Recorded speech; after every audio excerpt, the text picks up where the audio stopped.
Welcome to Dwell on These Things, a podcast by Dwell Community Church in Columbus, Ohio, where we hear stories and examples of how God is moving in the church at Dwell and around the world.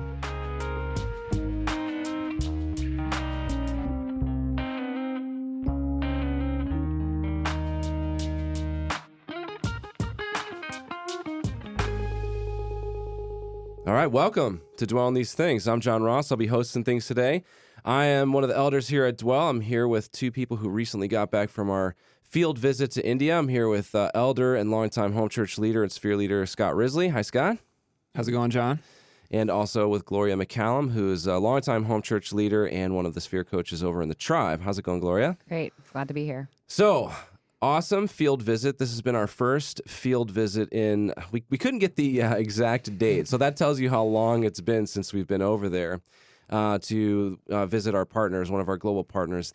And what's ironic kind of is we haven't been there in a while. There's been, travel concerns and the COVID era and stuff like that. And this has been one of our most fruitful partnerships. I mean, we get videos from the organization and we hear stories about what's going on there, and it's kind of mesmerizing. It's been very inspiring to a lot of people. And I guess that may be a good point for us to start here is obviously we want to get into the trip and, what it was like to be over there and interact with these amazing brothers and sisters in Christ. But I know for both of you guys personally, this kind of journey started long before you kind of got on the plane. So Gloria, can you talk a little bit about the interactions that you've had with some of the pastors and some of the teachings that you've done over there? Yeah, it's been really interesting and pretty exciting to interact with some of these women over Zoom. They do conferences, I think women pastors conferences once a month or so, and they ask people to come in and guest teach. And so I've had the opportunity to do some teachings for them and getting to hear them share some of their testimonies about what they're experiencing over there, just like kind of the environment and the persecution that they're facing. And so, they're really wanting prayer and support, and they're so thankful. And it's really created a burden for me to I want to be able to be an advocate for them because they want people to know what's happening because it's not talked about much what's going on over there, especially with Christian believers. And they're so dedicated and committed, and they really want our support. So I felt like a really strong burden to want to get behind these leaders who are really working very hard to try to share the gospel with people. So what was that? So, obviously some of us have probably taught over Zoom, but, to people in Westerville in English, what was that like teaching over Zoom to people in a different language? You obviously felt some connection with them, and that's got to be the spiritual aspect. Can you tell us more, what did you teach? What was that like? What was some of the response you got? Yeah, I taught some on the Great Commission and, tried to encourage them on how they're fulfilling this by reaching the world. That's what they're doing. Let me teach you about the Great Commission. Seriously, I definitely felt like, should I be the one teaching here or should I be learning from them? It was more of an encouragement. But, we have to use a translator. So it, took time. You say a sentence, then they translate it into whatever language. There's so many languages spoken in India, so I don't even know where I was teaching or what language was being spoken. But so it was like that. But honestly, one of the most exciting things is that they're so engaged with your teachings that you can see people even online nodding, saying hallelujah, amening, they're just so involved and excited about it. So it was really cool. It didn't feel difficult because you could tell that they really wanted to be there, even though Zoom teachings can be difficult. It wasn't that bad. Sure. That's incredible. I mean, I've gotten a chance to do a couple of those to, some collection or coalition of pastors in a province, and it's just, that is the spiritual connection, right? I mean, that is the mystical union right there. Different language, different continent, different time zone, different ministry field, trials and tribulations that we have never faced, and yet there is a camaraderie that, we're all doing our part in different ways to fulfill the Great Commission. That's incredible. It's kind of a weird experience, too, because some of them do understand a little bit of English. Sure. And so you'll hear some amen, hallelujahs, the first time you say it. And then when the translator gets to that part, then you'll hear the rest of them, enthusiastically chiming in. And it was really a really pleasing audience to teach to, even through translation. Yeah. That's awesome. Well, so, yeah, let's get to you, Scott, because you've had a burden. Obviously, you went on this trip, helped lead this trip. You've been overseas. You've kind of experienced different parts of the global missions field. What about India this trip kind of drew you forward into this experience? Well, we've been talking about going over here even before COVID hit. We were laying plans to go visit this partner because it's been such a fruitful field. We've invested a lot of money. Their reports almost seem too good to be true, the way that God is moving through these people. So we're like, we need to get over, we trust these people, but we need to get over there and see this for ourselves because we're investing the church's money. We're calling on people to support these partners. And so we've got real standards for financial accountability. So a lot of we needed to send at least one elder on this trip. A lot of the elders had expressed interest in the past, but when the time came down to it, they were saying, we may have to cancel this trip if we can't get some people on this trip. And so I raised my hand in late December, and a month later I was on a plane. We went with volunteer. We didn't have to institute the draft. That's right. That's right. I was really praying that God would, if this was in his will for us to go, that someone would step forward. So he answered that prayer through Scott. Gloria was all in. I was all in. They needed at least one elder. It would have been good to have a sphere leader or two. And so my wife, Chris, who's also a sphere leader, she joined up. And then we had Conco from the missions department, and then Rachel Tufano, longtime home church leader, coach. Kind of an awesome team to go with. Really. It's hard to put together a better team than that. So God had prepared your hearts for this in different ways over different timelines. So you're pumped. You're pumped to go. You assemble your team. You kind of get over there, and what's it like stepping off out of the airport into India? I've never been there. Maybe most of our readers have not experienced that. What is that experience like? Can you tell us what that was like? Smoggy. I felt like the first breath I took off of the plane, like when I walked off of the plane, I was like, oh, okay, that's some real Indian air. Like it's not very good. Like it smelled. It was we thick. were in Delhi, which is India's the most populous country in the world, 1.4 billion people, and I'm like, oh yeah.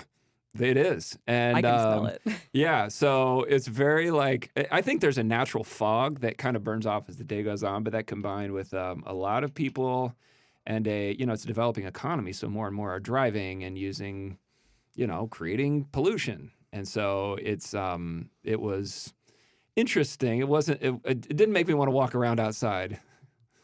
So then you guys get linked up with some of the believers. Like, what was kind of the general itinerary? Well, I want to drill down into some of the actual interactions that you had. But what was your in-country kind of timeline look like?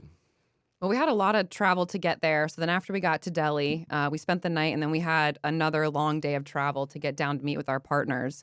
So we took a 2.5-hour plane ride, and they had people there to pick us up. And we took a 3-hour bus ride to one of the provinces where they have some headquarters set up. And I felt like, right off the bat, I could tell these people are on top of it. They were so accommodating, took us out to get Indian coffee. It was just really great experience from the beginning, just seeing how they were trying to teach us stuff, engage with us, and take great care of us. I don't know. Yeah, they've built kind of a guest headquarters there. They used to just have people stay with some of the top leadership in this organization. And since then, they built almost like a little motel that can hold, it's got about a dozen rooms. It can hold about 35 people, I think they said, because they'll have short-term missions teams come over there. They'll have visiting pastors. Sure. And it's right next to, it's kind of an L-shaped motel. And then the third side of the U is the head of the organization's house. And there's a courtyard with just all kinds of plants and bamboo and just monkeys. Amazing. Running so everywhere. Many monkeys. They said you have to lock your door when you're not in there, not because of security concerns, but because the monkeys will sometimes run into people's rooms. Wow. Take their stuff, throw them outside, and then rip the clothes apart to get food. So it's almost like the squirrels or the grizzly bear, or the black bears at The black bears in the Smoky Mountains. the Smoky Mountains, but it's the monkeys. Yeah. Wow. In India. So you're there. You kind of get settled into the headquarters of this, kind of the guest motel or whatever, and then you guys start to kind of assess the field and go to work, start teaching. Tell them about the first night. Yeah, the first night was pretty great. So we get there pretty late at night. It was a long day of travel, and they're like, "Okay, so you guys ready to go over to the children's program?" And we're like, "It's 7. We haven't had dinner, but we're like, let's do it." They gave us 10 minutes to put our stuff away, get some water, get refreshed, and then we kind of walk across this driveway, and there's this big kind of open air chapel area filled with all these kids. Couple hundred kids. Yeah, Wow, it had to wow. be. It was a lot of kids, and these are all kids that are a part of the children's home they have. They're either orphaned or semi-orphaned. And so they kind of, as we're all walking in, all the kids are clapping for us, and it was just kind of like a wow. I was not expecting it. Yeah, right. So they have these chairs set up for us, and they do this welcome program for us with these kids, and they did dances for us. Multiple different dances. They gave us these beautiful flower leis that smelled so good. They were like 5 pounds. Yeah, they were Hand woven, so many flowers on this thing. I was like, how long did this take? They were also like dripping wet too, but it was pretty fun. But a couple kids got up and shared memory verses. I think one girl shared 96 memory verses that she had memorized. And Oh my gosh. another boy shared, I don't know, like in the 70s. He just goes, say Psalm 1. How's that? You Yeah. know, and then Psalm 33. You know, it's just this Oh, yeah. 11-year-old girl just pounding out the scriptures. Wow. Oh, yeah. It was, That's incredible. These are from like Hindu families. yeah. Basically orphaned, basically given over to these Christians to raise their kid, and they educate them and they teach them the Bible. And we met later on in the trip, we met leaders who they're in their 40s and 50s, and they're like, I came to Christ through the children's program at age 13. Wow. And Really they're remarkable. like, decades-long pastors. Yeah. Oh my gosh. It was remarkable. It's clear, and it's like these kids were happy. You can tell that they're happy. They're taken care of. They're well fed. They're loved, and they're like learning about God and love God. And it was just pretty amazing to see. We got some time to like pray with them and then spend time with them, and the kids were just all over us. It was so fun. It was like, it took a few minutes to warm up with them, but then by the end, I mean, they were just, we just got to hang out with these kids and try to talk to them, and they were so interested. I don't know. I felt like that was just a really cool experience to get to spend time with these kids and see how happy they were and loved they were, and that this whole children's program they have is actually having a long-term impact, like what Scott was talking about. That is incredible, especially to see the longitudinal kind of impact there. I mean, that's what you hope for with any children's program. So what happens next? So you guys have this amazing kind of welcome ceremony that's very colorful and actually spiritual and spirit powered and all about the word and stuff. Then what happens? Did you get a meal at any point? We did get a meal. Time to sleep. We got a nice home cooked meal after that, and I think then we all went to bed. Yeah. It was a long day. Yeah, I bet. The next day, we toured their headquarters there. So this headquarters, they've been building this up over decades, and it's just what struck me is this is a really well-run organization, and organized, but not like in a controlling everything sense of the word. And so they just took us around to the 20 or so different buildings that they have within walking distance right there on their headquarters. We started with, I don't remember the exact order, but we might have started with some of. Oh, yeah, it was. Yeah. Yeah. Why don't you talk about Sharon Mart? We started by going to what they have called the Sharon Mart. If I remember correctly, they set this up during COVID to try to help out with providing food to communities. So right there in this campus, they have this area where they package food. They have all these different machines to package like different foods. They were really excited to show us all the different things they make. Their honey is amazing. All of us agreed on that, and we took home as much honey as we could. Their honey was so great. From the bees right there. I mean, like they harvest it themselves. It was so cool. All right, Conrad's currently planning a trip over to India right now. Yeah, right. But then they distribute these out in the small communities to try to help provide food at a cost, like at a low cost to people who are in poorer areas. I don't know what else they were really. Yeah, they started. They didn't lay off any staff during COVID. Mm-mm. They were buying huge quantities and then packaging them into smaller quantities to give to people that were poor and hungry. And then they also found they could sell some of it, and they could actually not just break even, but make a profit, and then turn that money back into ministry. So income generating ministries is sort of one of the features that we saw. So they had. And one of their strategies is setting up these little marts in different areas where they have pastors ministering. One of their main emphases is employing women, just because the women and the children are often the ones that suffer the most.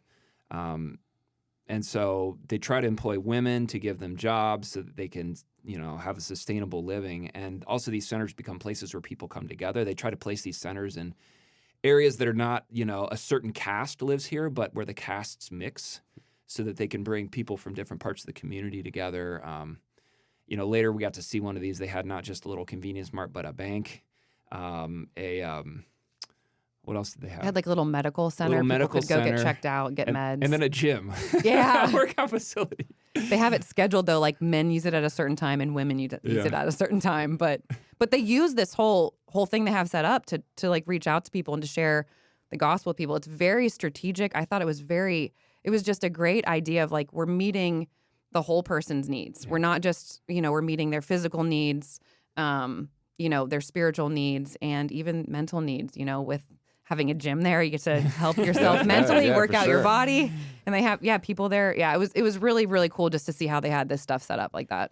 They also had a really amazing printing press operation. They print a lot. I mean, this thing, I think it was like 10,000 color pages per hour. It was massive. And they had some of their staff members running it. Like one of the women we talked with, she was in her 40s. She had met Christ at 13 through the Children's Gospel Club.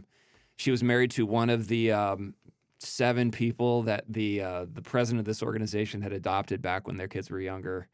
You see the impact in people's lives long term as these Christian leaders. They also had both Christians and even some Hindus from the community employed there, but they get to work in a place that treats its employees nice. They work with happy people, and they get to experience Christians firsthand. And so their printing press was amazing. And then we went over and we looked at their medical facilities, which also really that kind of blew my mind seeing there. Oh yeah, mine too. So were you just not expecting the sophistication or the size? What kind of was mind blowing about the medical part? The building was pretty new. It was nice. But then they told us 2/3 of this was raised locally, so the local people would have ownership of this facility. It was actually a cancer hospital. I think they just didn't have a lot of those in India. And then they said during COVID, they opened it up for COVID patients because they got hit pretty hard with COVID. One of their someone had donated an oxygen plant, which is this thing on the roof they showed us that harvests oxygen from the air and then pumps it in tubes down to the different rooms. But it was so professionally run. And also, it was not that crowded, partly because a Hindu festival had just started, and it's supposed to be like bad luck to go to a hospital. And you had these people, a couple miles away, these festivals to these foreign gods, and really harming themselves in pretty serious ways, walking on coals, shoving hot like spears through their cheeks, in one cheek and out the other, and just doing these things to like that were part of their ancient religion. So there was not a lot of people in the hospital. They said it'll fill back up here. Yeah. I thought what was cool too about the hospital was that it had gone from being kind of this cancer facility to opening up to more, and they were a lot of the stuff they talked about, like Scott mentioned, was to help women empowerment. But I don't think a lot of women get like medical care for female needs. They have specific female doctors there. So it was just like they have thought of everything of how to help people. They have palliative care there. We got to pray over like a dying patient for their family. That was, pretty emotional. But it was like, it was just this kind of massive operation that they had there. You can drive in the cities and see these tiny little hospitals, and this was just this gorgeous building, so well maintained. They perform 100 free surgeries a year at least. Another thing they had too was they had OT, they had speech therapy, they had therapists there working with children with special needs. They were just working with. We walked in, they're like, "Oh, hey!" Like it did not feel like they were putting on a show for us. They're like, "Oh, hey, so who are you?" It felt like a ministry going about its business, and that I think lended credibility and authenticity to what they were doing. It kind of reminds me of that, just like this is the city on the hill, right? It's like this. It's kind of like this idyllic little like enclave that they've set up, where it's like it's meeting the real physical needs, as you mentioned, and it's also not hollow. It's not just that. It's not. It actually has like a deep-seated spiritual core for the gospel. Hey, did they get into a little bit more about like, I mean, obviously people are just coming here to get food, to get these needs met. Did they talk about how they follow up or reach out to these people at all? Did you get a sense of how they're actually winning people, like maybe who are adults? I mean, obviously the children's ministry sounds amazing. Did they talk at all about how they kind of encounter people from that kind of demographic? So they have extensive churches planted throughout all the villages there. So, for example, the very next day, they have a monthly meeting with all the church planters from all the villages in that region. And so about, 70 or 80 people rolled in. Each of these pastors has planted churches. Each one has planted churches in multiple villages and are supported by the villages that they pastor. And so they come together and they share good news about the ways God is working in their ministry, some good news stories from the past month or two, and we can talk about some of those in a little bit here. But they have that whole area pretty heavily blanketed, a lot. But then they also have frontier regions of India where they're reaching into totally unreached areas, villages with no presence of a church or anyone talking about Jesus or the gospel. So they, I would imagine that they're working with these community villages to plug people back in places. In fact, they also had a career center. They had an officially set up program by Yamaha where all the latest motorcycles show up there. They completely disassemble it, put it back together, learn everything there is to know. It's a 10-month program. They're guaranteed jobs, and the moto is sort of a preferred form of transportation over there still as they're getting wealthy enough to get even larger vehicles. So they had training programs for that. They had medical training programs. They had, computer training programs to try to train people in real world job skills, but it's also a chance to share Christ with them. I want to share something about that too. They were talking about how it's not uncommon for people to drop out of school because they need to try to work to support their families or whatever. But then in the long run, that actually ends up causing them harm because they're getting jobs where they're just working for a daily wage. They're not actually able to sustain and financially support families long term. And so they were telling us how they go out into these communities and they try to persuade people to come to this college that Slim was talking about, and kind of tell them, if you come here, yes, you would not be working for those few years, but look at the long term of how this could actually change your life, where you could have a job, get a good career, and be able to support your family. So I thought that was cool. And they're bringing these young people in. They're equipping them spiritually as well as teaching them how to, be a nurse, be a lab technician, work on motorcycles, and then get careers so they could have families and support them. I thought it was really cool to see how that was run. And just how they're trying to teach people, here's skills to actually have a good life. They also had programs. They have a school, a K through 10 school. They have those students living on site, and then they had boarding rooms for the people staying at the community college that wanted to stay on site there. I mean, it was quite an operation. Like I said, there was probably about 20 buildings across this entire campus with all the different things they're doing right there at their headquarters. So you mentioned, there was a conference for, in addition to all this amazing kind of campus, this multifaceted endeavor, you have these pastors, going deep into the surrounding villages, into the countryside, just sharing Christ with people. And you said there was a conference where they kind of all coalesced for a day or so, or tell us more about that. And that's kind of the ministry that maybe some of us, as we've tracked with with our global partners in India over the years, that's kind of the picture of a lot of the success that we have had. These pastors kind of going out and just miraculously, with the leading of the Spirit, going out into these villages and seeing success. And it just doesn't seem to be slowing down or stopping by any means. Yeah, their focus as a ministry is on the villages of India. There are other ministries ministering in the cities. They find the villages to be mostly Hindus who are animistic, and they are often very responsive to the good news about Jesus Christ, and often are pretty receptive to any power greater than the ones that have enslaved them for sometimes generations. And so these pastors that pastor in a region, they have a real camaraderie with one another, and they gather once a month for a morning, a day of Bible teaching, training, and then they have a time of sharing where they share some of the good things that happened in their ministry over the past month. And they kind of like how we'll share good news stories about people meeting Christ and try to send that out to everyone.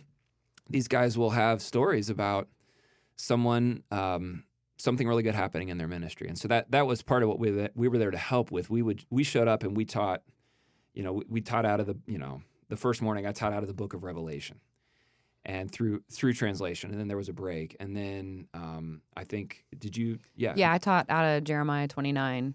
And then after my teaching, they did a time of like giving testimonies or sharing some stories that had happened. One of their kind of head leaders got up and also did some training for them. They're rolling out this new program where they're kind of casting their vision for the next 20 years. Mm-hmm. And he did some training on that as well. Their goal is to have a church in every village in India by the year 2040. Which, if you don't know the scale, is kind of mind-blowing, because you mentioned India's the most populous nation in the entire world, and it's hundreds of thousands of villages. 600,000. 600,000 villages. So there are churches, they said, in about 250,000 of them. So they're almost halfway there, which is itself a monumental feat. I mean, having a church in 250,000 villages. Yeah. And they just keep seeming to pick up steam. And when I talked to Conco a little bit before, today's podcast, he was like, they are all sold out to this vision. Like, they think about it, they work towards it. It's kind of like, there's not about, all this stuff is kind of centered around like achieving this. So the campus and the trainings and the Zoom conferences and stuff, it's all like very orchestrated around achieving this goal. And I think that's actually a really cool like ministry philosophy. It's not a bunch of people doing their own things kind of under like a loose affiliation. It's like, yes, it's a multifaceted approach to achieve this like one goal for the Great Commission. Is that kind of the sense that you got, or you guys can maybe speak a little bit more to that? I mean, you guys were on the ground too. Oh, absolutely. Everyone that we interacted with totally seemed sold out to this vision, excited about it. And they're doing it. I can't remember the number, but they have some amazing thousands of church planners that, are just going out and trying to start contacts in new villages. I mean, I never got the sense of people are like, oh, wow, this is a really difficult field. Here's these problems. They're just like, pray for us and we're going to accomplish this vision. Like, they're like, we do not see a reason to think that this is not possible. Like, their faith is very strong in the Lord. Yeah, and you hear stories like I mentioned earlier, you hear some stories and you're like, this seems too good to be true. Like, you get there and you're like, actually, I think they were maybe being a little modest. Yeah, wow. Seriously. Like, even some of the stories, like that first day, this guy was like, I had an experience last month where a woman comes into our church and says, I met Christ through the children's ministry, age 13. My Hindu family said, you can't go back to that anymore. I've been a secret believer for the past decade or so. I've gotten married, I've got a kid, and I'm allowed to come back. And the next week she had her husband with her. A couple weeks later, they had a meeting going in her village, her nearby village, with 4 families. And they were on the verge of a new church being planted in this village. And so I thought it was an amazing example of, one, I think about that story where God tells Elijah, I have all these people you don't even know about. Yeah, right. 7,000 who haven't bowed the knee to Baal. And you see, one, a woman in a culture that is not necessarily the best to women, traditionally, and a religion that is not necessarily the best to women, meeting Christ, God preserving her, and then her courageously coming out as a Christian and then getting other people into it. And it's like, who knows where it's going to go? But, and what an encouragement that was to the other people in this room who face, the kind of challenges we don't face, and to see, okay, we serve a big God and he's doing things we have no idea about. Yeah, I mean, that's so obviously in terms of field visit proper, mission accomplished, right? Yeah. Like, okay, they checked all the boxes. Oh, yeah. This is this has been one of our most fruitful partnerships. The numbers are real, if not a little bit undercounted. Well, we don't like undercounting in our sphere, but when you're talking about on that scale, it just that humble posture before God, that perseverance is so awesome. I mean, this group is just clearly like empowered by the Holy Spirit, and there is no other explanation for what they're doing and the results that they're seeing and the love that they have for God. I mean, that is amazing. Now, you came back. You didn't get to stay there forever, and I'm sure that part of you wanted to just keep seeing all of this amazing stuff. Maybe you guys could talk a little bit about, kind of some of the takeaways and some of the the major lessons that you feel like you took away, the inspiration that you've gotten personally. I mean, I know you, Gloria, you mentioned feeling inspired by the Zoom experience. I mean, how much more something like when you were in person?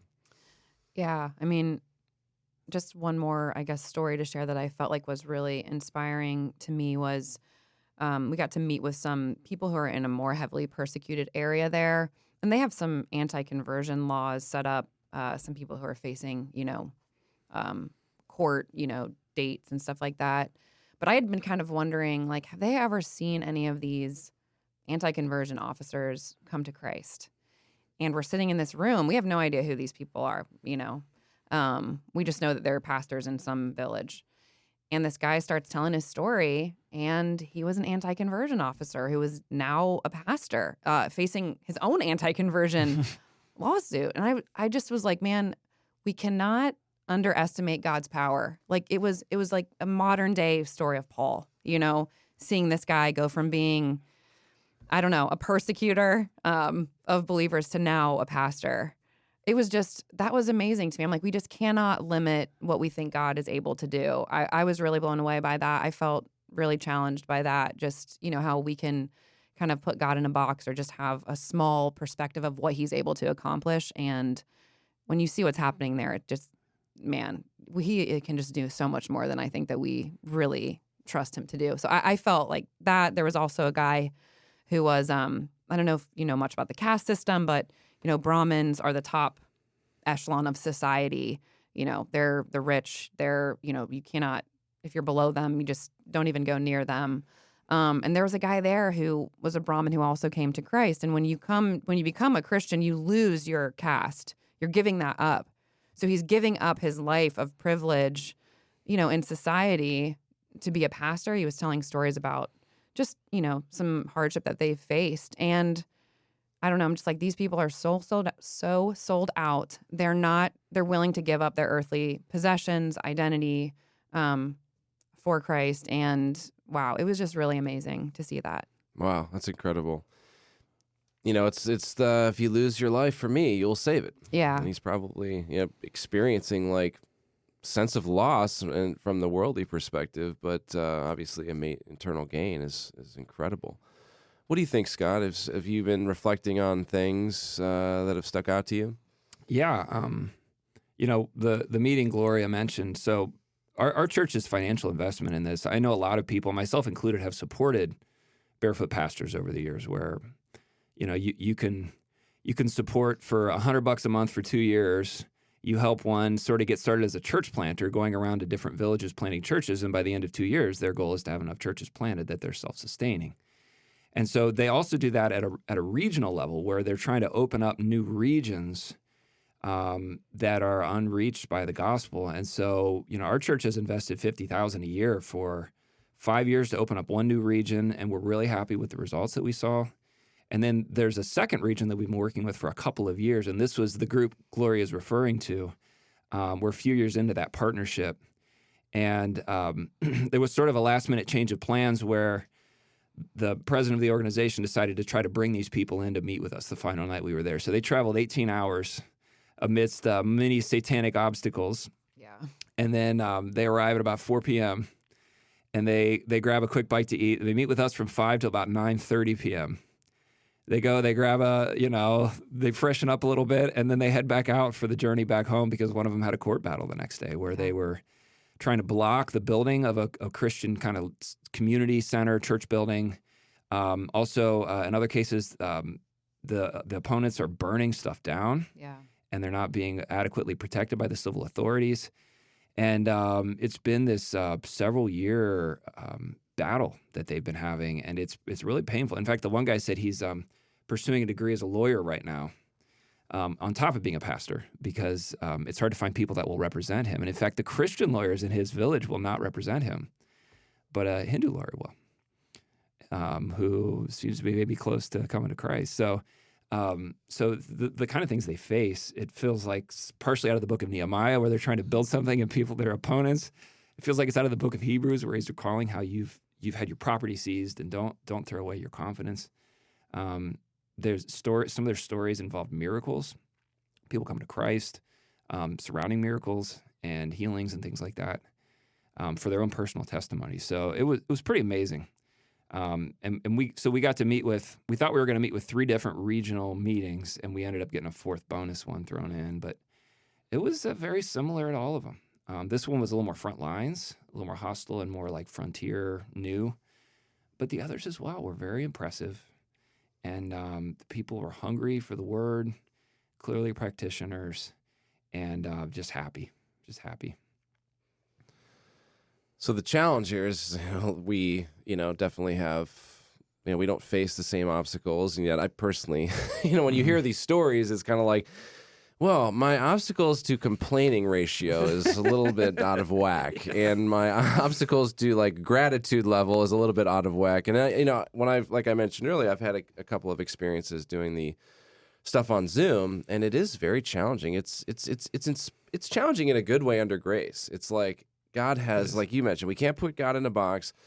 God does do amazing things despite the obstacles, and we're part of the same mission. And it's like, these guys are positive examples. You feel inspired, you feel kind of pulled forward rather than condemned or something. And it's like pretty awesome just to hear about this stuff.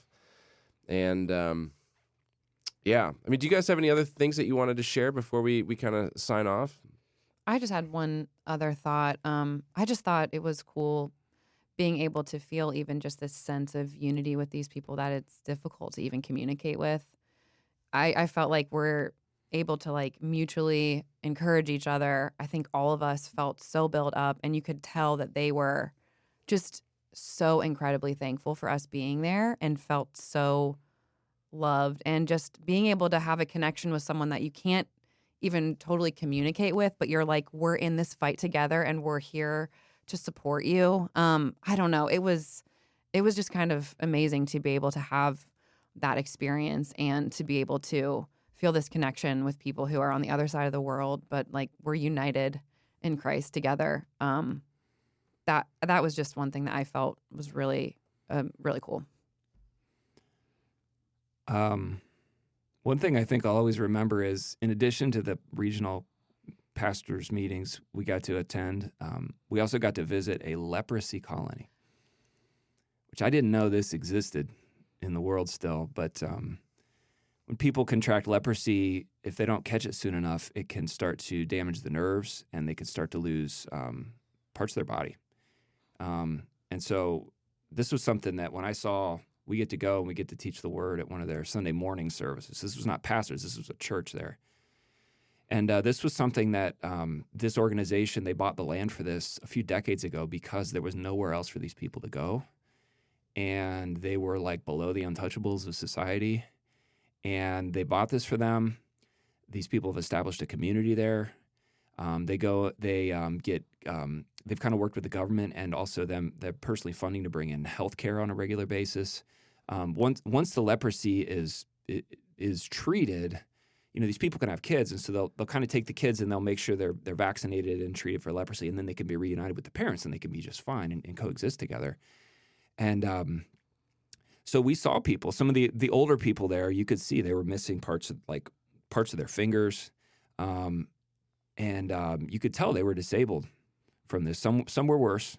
One guy was missing basically from the knees down in his legs, and but they were happy. And what you saw is kids just happily running around. A few of them had like smartphones and stuff. They were trying to take selfies with us, and what you saw is like, I don't know what their lives would have been apart from Christ. But these guys, this organization, they come in once a month, they feed a hot meal to everybody. We actually got to serve them. We were going around and putting this, you could see them having a hard time picking up the cup because some didn't have enough fingers. But we got to serve them, and that was really cool. We got to hand out enough rice for the next month for them. And so they're providing for these people in ways that is just very real. It's the gospel, and it's the rest of their needs as well. And just to see their receptivity to the word and the transformed life was incredible. Well, these stories are incredible, and I'm really glad. I'm glad we sent the team. Glad we sent you guys specifically. This sounds pretty awesome. Maybe the last thing that you guys could speak on is, these stories are impactful. The stuff that you shared is really cool, and I'm glad that we have, we can obviously stamp our approval on this partnership, like for years to come, like it's legit. You guys are personally impacted. I'm sure you're sharing your stories with friends and home churches and stuff. What ideally, if you could just imagine like the ideal response that you would hope for from somebody who's listening to this podcast, is it prayer support? Is it financial support? Is it just some reflection? Have you guys thought about like, if you could kind of wave a wand, and just have people kind of respond in a certain way to hearing some of this stuff, what would that be? Well, I think the problem is we have a lot of really good partners. Our global partners are doing, I've been to visit with our partners in Africa and different regions there. Equally impressed. Different kind of ministry, different stage in their ministry development. I suspect there are probably people in our church that don't give to any missionaries. In fact, I believe there are our highest level of leadership are deacons. I think there are deacons that don't give to any missions fields. We originally set up our fiscal support team so you could give 5% to the church, and then, the other 5% was theoretically going to missions. And I think there are people that are nowhere close to that. So I do think that why not, if you're not involved in any fields, why not get involved with tracking the details in a field? Maybe it's this one, maybe it's one of our other ones. But track the details, track the prayer requests, pray for them. If you have kids, tell your, get some prayer updates, read them to your kids. Talk about missions. Talk about what our family's doing with giving to this. I think some of us maybe we're giving, but maybe God's been challenging you on your generosity, and maybe you need to think through my wants versus my needs, and how can I lay up treasures in heaven. So I think getting involved in some way with missions, I think is probably the first step for some of us. And then for some others of us, I wonder if we've sort of our zeal has been flagging a little bit, and we need to be zealous in our support of global missions, and then that will have an impact on our zeal for God here. I was thinking along the same lines. I think obviously financial giving, they need the financial support, and it's having a huge impact. Prayer, definitely. I mean, we're fighting against an enemy that's trying to take down the churches there. But I think the thing that's going to get us actually excited to be involved is not being ignorant of what God is doing. We need to know, like what Scott was saying, we have so many fields where God is doing incredible things, and people should investigate that, learn about what God's doing. And I think that knowing that can change your perspective. When we are understanding and seeing what God is doing globally, I think that it really can melt our hearts, soften our hearts towards what he's doing, towards, being more willing to give. So I think that we need to expose ourselves more to what God's doing. These people want people to know what's happening. They're like, please tell people in America what we're going through. Pray for us. Like they're begging just that we're not ignorant to what they're doing, to what's happening with them there. They want people to know. They want people to be involved through prayer. And I think that that's a huge thing that we can do. And if you're listening to this podcast right now, which you obviously are, if you could just take a moment to pray that the more moderate branch of government would come into power here at the upcoming elections. That was something that was very important to them because of these spreading anti-conversion laws and hostility toward Christianity. Yeah, they did specifically ask if there's one prayer that it would be what Scott just said. All right, there you have it. Well, I want to thank you guys personally for joining us this afternoon, and On behalf of all three of us, we're signing off. If you would like to hear more podcasts, visit us at dwellcc.org.